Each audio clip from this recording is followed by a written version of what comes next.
ইসলাম আপনার কাছে কি চাই?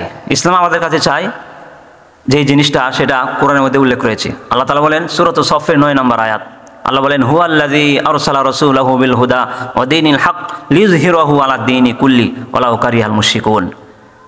আল্লাহ তাআলা বলেন মানুষের কাছে, এই পৃথিবীতে যেই সমস্ত মুসলমানেরা জীবিত আছে তাদের কাছে ইসলাম এটাই চায় যে ইসলাম লিইয়ুযহিরু আলাদ দীনি কুল্লি, প্রত্যেক দিনের উপরে, প্রত্যেক ধর্মের উপরে একমাত্র ইসলাম ধর্ম যেন বিজয়ী থাকে।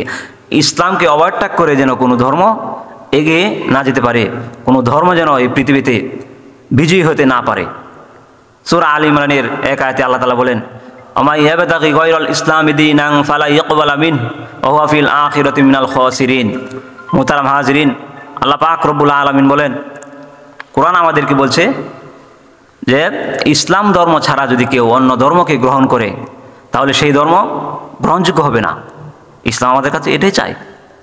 সেই জন্য আমার যে আলোচনাটা, সূরাতুশ শূরার ১৩ নম্বর আয়াতে আল্লাহ তাআলা বলেন শারআ লাকুম মিনাদ দীনি মা ওয়াসসা বিহি নূহা ওয়া ইব্রাহিমা ওয়া ইসমাঈলা। তাআলা বলেন আমি তোমাদের জন্য দ্বীনকে বিধিবদ্ধ করে দিয়েছি, যার নির্দেশ আল্লাহ তাআলা দিয়েছেন নূহ আলাইহিস সালামকে, ইব্রাহিম আলাইহিস সালামকে, মুসা আলাইহিস সালামকে, ঈসা আলাইহিস সালামকে দিয়েছেন।